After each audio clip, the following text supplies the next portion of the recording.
When an avoidantly attached person goes no contact with you, or more often when they discard you, it rarely looks like heartbreak from the outside.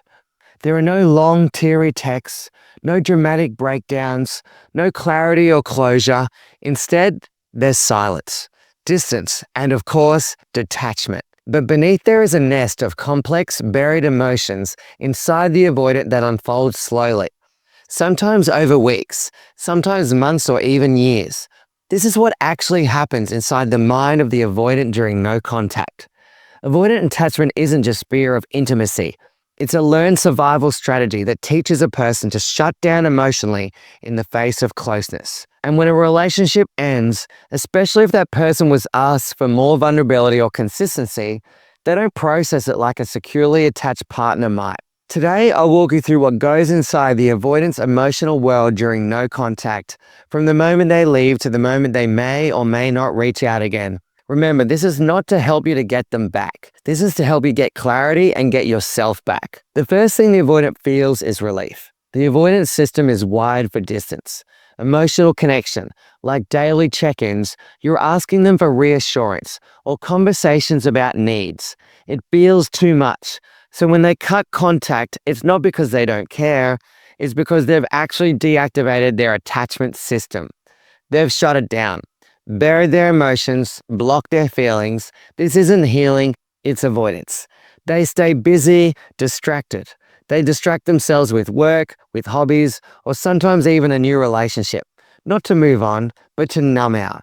This relief is real, but it's shallow. Their actions are driven from a place of survival. After the initial relief comes a shift. The avoidant starts to notice that you're not reaching out. You're not chasing, you're not trying to fix it. And this is something they're not used to. It confuses them. Every person, not just avoidance, almost every person, when they leave a relationship, they expect some form of return. Some sort of chase from their partner is expected. And this is blatantly obvious in most avoidants. Subconsciously, they assume the other person will circle back. And when you don't, it disrupts their expectation. This is where they begin breadcrumbing, liking your posts, viewing your stories, sending you a vague message or two. Not because they're ready to reconnect emotionally, but because they want to know, are you still available to me? If you respond, it validates them. It gives them satisfaction and tells them they still have access. It gives them the illusion of control without requiring any change on their part. But if you don't respond, the emotional safety net begins to tear itself apart. When the avoidant realizes that you're truly gone, that you're not waiting in the wings, the screws of false confidence and security start to get loose.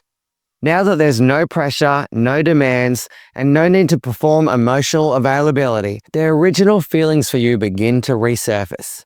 This doesn't happen quickly. For some, it takes months. For others, even longer. But when it happens, it can be powerful and even painful. They may begin to feel guilt for how they handled the breakup. Guilt is a functional emotion. It suggests awareness, regret, a possibility for repair. But deeper than guilt is something avoidants rarely speak about: shame. Shame tells them not just they did something wrong, but they themselves are something wrong. And this feeling often drives them further into isolation. It also keeps them from reaching out, even when they want to. At this stage, the avoidant may begin watching you silently, wondering if they've lost you completely, but instead of expressing vulnerability, many will sit in that fear and shame and do nothing. Human beings are wired to decide what they feel they can no longer have. And when your absence begins to feel permanent, when there's no response to breadcrumbing, no visible pain or pursuit, it triggers panic. This is not always a grand gesture or a sudden declaration of love. More often, it's an anxious, inconsistent reach, a message late at night, a soft apology, an offer to catch up. Sometimes this moment is real, a sign they are beginning to reflect. Other times, it's another way to reestablish access without accountability. If you take them back unconditionally, it can validate their original behavior.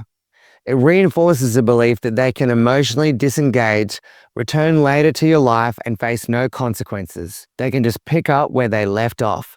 If you decide to let the avoidant back into your life, let it be with boundaries. State clearly what you need: emotional consistency, communication, accountability. If they are unwilling to meet those needs, then it is not your responsibility to continue the cycle. Many avoidants never reach out at all, especially those who immediately enter new relationships. This pattern, called monkey branching, is not about love, it's about distraction. Avoidance layered on top of avoidance. And for you, the question becomes, do you really think you can build a healthy relationship with someone who doesn't even text you back on time? Do you really think you can connect with a person who refuses to have deep conversations? Are they willing to change, or are you watering concrete, trying to grow a flower? That's a question only you can answer. But if you choose to reconnect, choose it from a place of self-respect, not from a place of fear of loss. Because sometimes no contact isn't about making them miss you, it's about giving yourself the space to see who they clearly are and what you truly deserve. If you're someone that wants to heal from a past relationship breakup, or wants to get clarity in the relationship you're in right now, or become the person who can attract Mr. Right or Mrs. Right, then click on the link below this video in the caption and you can apply for one of 5 calls with me where I can give you some possible solutions to whatever you're going through. I look forward to meeting you on the call.